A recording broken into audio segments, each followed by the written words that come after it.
Hello बच्चों, आप सभी का स्वागत है आपके अपने YouTube चैनल कंबोजर पर। तो इस वीडियो में आप देखने जा रहे हैं क्लास 10 के सब्जेक्ट सामाजिक विज्ञान की कौन सी बुक, अर्थशास्त्र के चैप्टर नंबर 4, जिसका नाम है वैश्वीकरण और भारतीय अर्थव्यवस्था। तो इस चैप्टर से बच्चों आपके प्रीवियस बोर्ड एग्जाम में जो क्वेश्चन पूछे गए हैं वो और आने वाले आपके बोर्ड एग्जाम में कौन सा क्वेश्चन इंपॉर्टेंट रहने वाला है वो हम डिस्कस करेंगे। तो देर न कर तो ले आया हूं सीधा आपको वैश्वीकरण और भारतीय अर्थव्यवस्था, अध्याय आपका 4।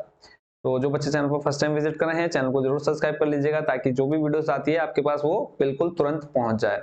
तो बहुविकल्पीय प्रश्न आपका जो कि 1 नंबर का पूछे जाएंगे एग्जाम में आपके। तो पहला है आपका, वैश्वीकरण के विगत 2 दशकों में द्रुत आवागमन देखा गया है। तो देशों के बीच वस्तुओं, सेवाओं और निवेशों का, किसका आवागमन, मतलब वस्तुओं का आदान प्रदान, सेवाओं और निवेश का। उसके बाद दूसरा है, विश्व के देशों में बहुराष्ट्रीय कंपनियों द्वारा निवेश का सबसे अधिक सामान्य मार्ग कौन सा है। तो स्थानीय कंपनियों से साझेदारी करना, यानी मान लो हमें क्या करना है, यहाँ से अगर व्यापार करना है कहाँ पे, अमेरिका ऑस्ट्रेलिया में व्यापार करना, तो वहां की जो स्थानीय कंपनियां होगी हम उनके साथ क्या करेंगे, शेयर कर लेंगे। शेयर मतलब उनके साथ साझेदारी ले लेंगे। ठीक है। 1 नंबर में आपका इंपॉर्टेंट क्वेश्चन, वैश्वीकरण से आप क्या समझते हैं, अपने शब्दों में स्पष्ट कीजिए। तो विभिन्न देशों के मध्य परस्पर संबंध और तीव्र एकीकरण की प्रक्रिया ही वैश्वीकरण कहलाती है। वैश्वीकरण प्रक्रिया के अंतर्गत विभिन्न राष्ट्रों की अर्थव्यवस्थाएं एक हो जाती हैं। दूसरा है, श्रम कानून में लचीलापन किस उद्देश्य हेतु किया गया था। तो श्रम कानूनों में लचीलापन विदेशी निवेश को आकर्षित करने हेतु किया गया था। लचीलापन होता है ढील दे देना श्रम कानून में। श्रम कानून आपका बच्चों क्या हुआ, जिसमें हम मजदूरी वगैरह करते हैं। वैश्वीकरण को संभव बनाने वाले कारक कौन से हैं। तो जो प्रमुख कारक हैं वो है प्रौद्योगिकी में तीव्र उन्नति, सूचना एवं संचार प्रौद्योगिकी यानी परिवहन। अब आप देखते होंगे कि किसी भी वस्तु को एक स्थान से दूसरे स्थान पर ले जाने में ज्यादा टाइम नहीं लगता है। अगला है प्रश्न नंबर 4, किस भारतीय कंपनी के साथ मिलकर या किस कंपनी के सहयोग से फोर्ड कंपनी ने अपना संयंत्र स्थापित किया।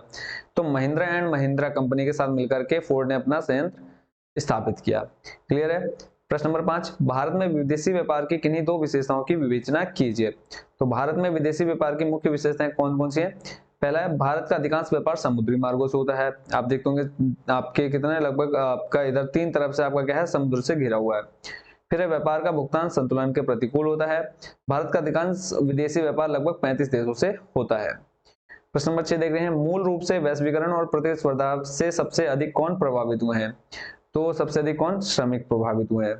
प्रश्न नंबर 7, विदेशी व्यापार से आप क्या समझते हैं। विदेशी आपको पता है, एक देश का दूसरे देश के साथ व्यापार विदेशी व्यापार कहलाता है। प्रश्न नंबर 8, कौन वैश्वीकरण की प्रक्रिया में मुख्य भूमिका निभाता है। तो बहुराष्ट्रीय कंपनियां मुख्य भूमिका निभाती हैं। उदारीकरण क्या है, 1 नंबर का आपका मोस्ट इंपोर्टेंट क्वेश्चन इस बार आपके बोर्ड एग्जाम में आएगा ही आएगा। सरकार द्वारा अवरोध को अथवा प्रतिबंधों को हटाने की प्रक्रिया उदारीकरण कहलाती है। ठीक है। लिबराइजेशन यानी जो भी टैक्स वगैरह होता है या जो भी बाउंडेशन होती है उनको हटा देना ही उदारीकरण कहलाता है। सैमसंग, नोकिया, सोनी, लक्स आदि वस्तुएं किससे संबंधित हैं। तो ये सारी किससे संबंधित है, बहुराष्ट्रीय कंपनियों के उत्पाद से संबंधित है। अब आपके आगे हैं लघु उत्तरीय प्रश्न में, इनमें आपको बच्चों जो याद करने हैं सिर्फ वही मैं आपको बताऊंगा। पहला, व्यापार अवरोधक क्या है, सरकार इनका प्रयोग क्यों करती है। तो सिंपल सा है, व्यापार अवरोधक व्यापार को रोकना। ठीक है। तो व्यापार आयात पर कर व्यापार अवरोधक कहलाता है। कर मतलब होता है आपका टैक्स। ठीक है। अगर हम टैक्स ज्यादा लगा देते हैं तो व्यापार क्या हो जाता है, रुक जाता है। यह विदेशी आयातों पर कुछ प्रतिबंध आरोपित करता है। इसका उद्देश्य घरेलू उत्पादकों को संरक्षण प्रदान करना है। अब घरेलू उत्पाद मतलब जो आपके देश में कोई वस्तु बन रही है उसको संरक्षण प्रदान करना है। मान लो आपने एक फोन बनाया जो कि 8,000 का है, ठीक है, और सेम टू सेम फोन एक आपका दूसरे देश से आ रहा है जो कि 4,000 का, तो आप कौन सा खरीदना पसंद करेंगे, जो 4,000 रुपए का मिल रहा है और कहां से आया, दूसरे देश से आया। तो फिर क्या होगा, जो हमारे देश की कंपनी है वो अपने आप ही क्या हो जाएगी, बंद हो जाएगी। ठीक है। तो अब क्या करती है सरकार ऐसी स्थितियों में, जो बाहर से आने वाली कंपनियां हैं उन पर क्या लगा देती है, टैक्स ज्यादा लगा देती है। तो टैक्स ज्यादा लगाने से क्या हो जाता है, उस वस्तु का या उस मोबाइल का दाम जो रेट होगा वो अपने आप बढ़ जाएगा और लगभग इक्वलिटी पर आ जाता है, जिससे जो स्थानीय कंपनियां होती हैं उनको नुकसान नहीं होता है। तो अवरोधकों का प्रयोग करती है। तो विदेशी व्यापार में वृद्धि या कटौती करने के लिए, देश में आयातित वस्तुओं की मात्रा में निर्धारण करने के लिए, घरेलू उत्पादों को संरक्षण प्रदान करने के लिए, देश के उत्पादकों की विदेशी प्रतिस्पर्धा से संरक्षण प्रदान करने के लिए, भुगतान संतुलन देश के अनुकूल करने के लिए। ठीक है। 5वां पॉइंट आप खुद से पढ़ेंगे। अगला जो प्रश्न आपने याद करना है उस पर चलते हैं। विश्व व्यापार संगठन क्या है, इसके क्या कार्य है।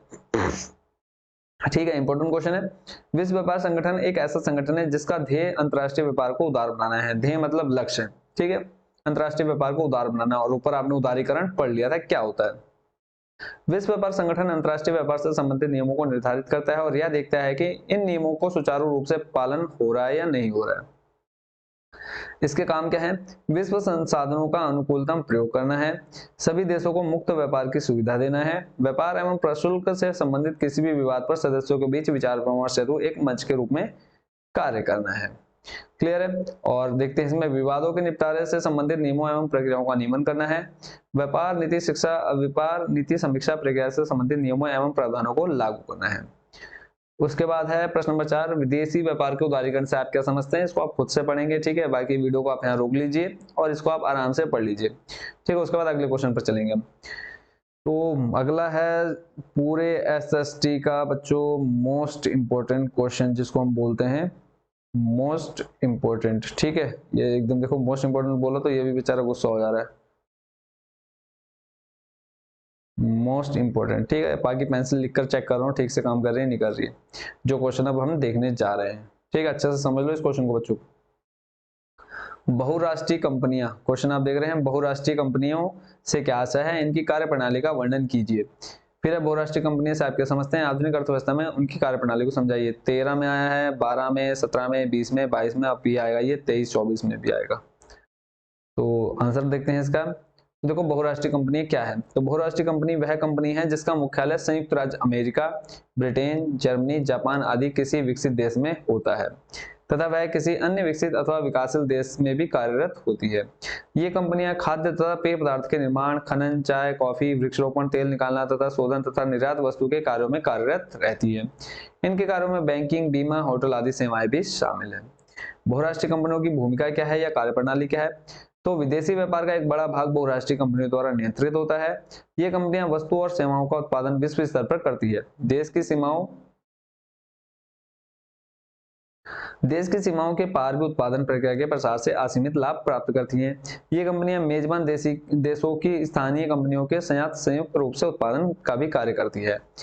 फिर चौथा पॉइंट, ये स्थानीय कंपनियों को खरीदकर उत्पादन का प्रसार करती है। पांचवा पॉइंट, छोटे छोटे उत्पादकों द्वारा निर्मित माल को ये अपने ब्रांड नाम से बेचती है।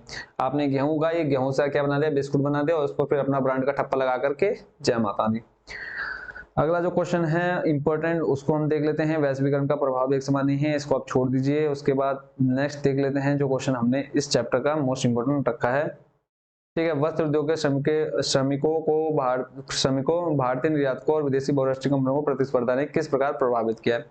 आपको सिंपली पता है, बाहर से कोई कंपनी आएगी, सस्ते में माल बेचेगी। अब बाहर से कंपनी कोई आएगी तो वो क्या लाएगी? सिंपल है कि सोचेगी कि जो यहाँ की मार्केट है उससे कम पैसे में अपना माल बेचे तभी हम खरीदेंगे। तो बस वही आपने यहाँ पर इसको थोड़ा सा बना करके अपनी तरफ से लिख देना है, ठीक है। अगला जो प्रश्न आपने देखना है, दूसरे देशों में, यहाँ पर जैसे प्रश्न नंबर 5 देख रहे हैं आप, दूसरे देशों में बहुराष्ट्रीय कंपनियां किस प्रकार उत्पादन पर नियंत्रण स्थापित करती है?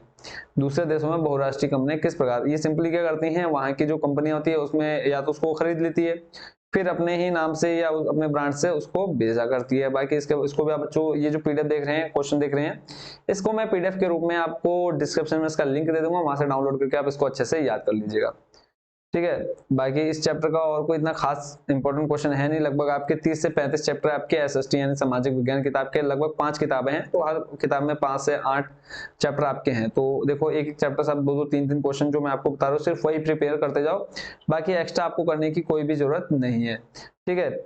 एक्स्ट्रा मैं आपको कुछ नहीं बताऊंगा, जो आपके एग्जाम में इस बार आएगा वही सिर्फ आपको बता रहा हूँ जो आपने याद करना है। एक्स्ट्रा क्वेश्चन आप बिल्कुल भी किसी भी एक्स्ट्रा क्वेश्चन को आप नहीं देखेंगे, ठीक है। बाकी कोशिश करता हूं कि आपको जल्द से जल्द जितने भी आपके सब्जेक्ट हैं सभी सब्जेक्ट के मोस्ट इंपोर्टेंट क्वेश्चन मैं आपके पास पहुंचा दूं, है ना, ताकि आप लोगों की जो भी तैयारी होनी है वो अच्छे से हो जाए। तो मिलते हैं बच्चों नेक्स्ट वीडियो में नए चैप्टर के साथ। Thank you so much watching for this video.